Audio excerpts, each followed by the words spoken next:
সবাইকে শুভেচ্ছা। আমার নাম মাহাজেবিন সারোয়ার যারা। আমরা সকলেই চুনারঘাট পাইলট বালিকা উচ্চ বিদ্যালয়ের শিক্ষার্থী এবং প্লেটু বিজ্ঞান ক্লাবের সদস্য।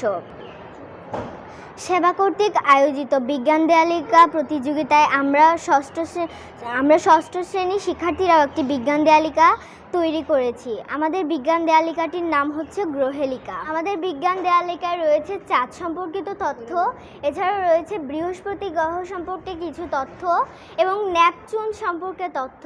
তাছাড়াও রয়েছে শক্তির উৎস নামে একটি দারুণ কবিতা, রয়েছে বিজ্ঞান নিয়ে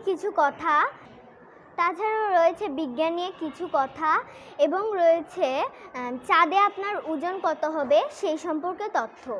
তাছাড়াও রয়েছে কিছু উক্তি এবং রয়েছে উদ্ভিদ কোষের উদাহরণ। এই পর্যায়ে একে একে আমরা বিজ্ঞান দেয়ালিকা উপস্থাপন করব। আমার নাম আনমিতা দিশরা।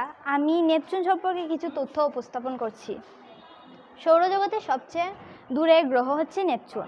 এটি এত দূরে যে সূর্যকে ঘিরে আসতে যেখানে পৃথিবীর মাত্র 1 বছর সময় লাগে, সেখানে নেপচুনের প্রায় 165 বছর সময় লাগে।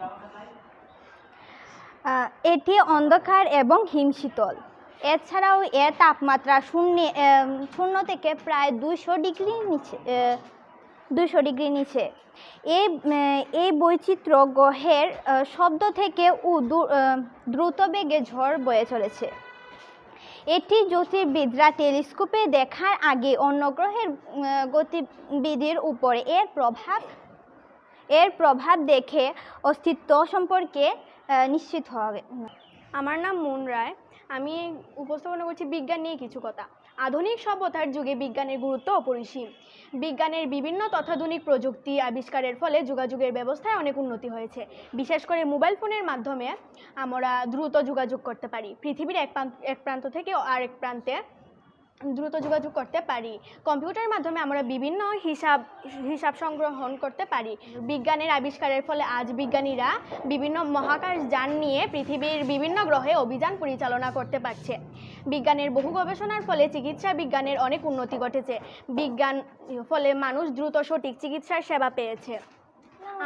আমার নাম মিথিলা বণিক। আমি একটি উক্তি উপস্থাপনা করতে চলেছি। মধ্যাকর্ষণ গ্রহের গতি ব্যাখ্যা করে, কিন্তু গ্রহকে গতিশীল করে তা ব্যাখ্যা করতে পারে না।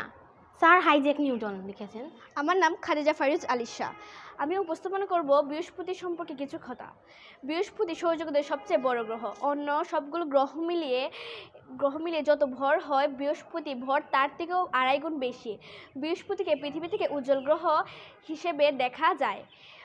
টেলিস্কোপে বৃহস্পতি গ্রহে একটি বিশাল চোখের মতো লাল ক্ষেত্র দেখা যায়। সেটি শত শত বছর থেকে চলমান একটি বিশাল ঘূর্ণিঝড়। বুধ, শুক্র, পৃথিবী এবং মঙ্গল, এই 4টি গ্রহ আকারে ছোট এবং শক্ত পাথুরে, কিন্তু বৃহস্পতি থেকে শুরু করে এরপরে সবগুলো গ্রহ দানবকৃতির এবং গ্যাসের তৈরি। আমার নাম পিয়ালি ভট্টাচার্য জুই। আমি বিজ্ঞান একটি উপস্থাপন করছি। একবার সমস্ত সত্য আবিষ্কার হলে এটি বোঝা সহজ হয়ে যায়। মূল কথা আবিষ্কার করো, গ্যালিলিও গ্যালিলি। আমার নাম প্রার্থনা দেবনাথ তন্দ্রা। আমি চাঁদ সম্পর্কে কিছু কথা বলবো। আমরা সবাই আমাদের পৃথিবীর চাঁদকে দেখি। পৃথিবীর চারপাশে ঘুরে আসতে চাঁদের 29.5 দিন সময় লাগে। চাঁদের ব্যাসার্ধ পৃথিবীর ব্যাসার্ধের আনুমানিক 1/4 ভাগ।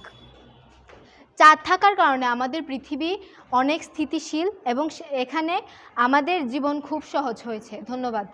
আমি একটি কবিতা উপস্থাপন করছি। কবিতাটির নাম শক্তির উৎস। শক্তির আসল উৎসটা কি ধরার পৃষ্ঠতলে? পারলে না তো? সূর্য। এটা বিজ্ঞানীরা বলে সূর্যটা কি, যে ধরনের প্রধান ধারার তারা জেনে রেখে তোমরা বাপু জানো না তা যারা।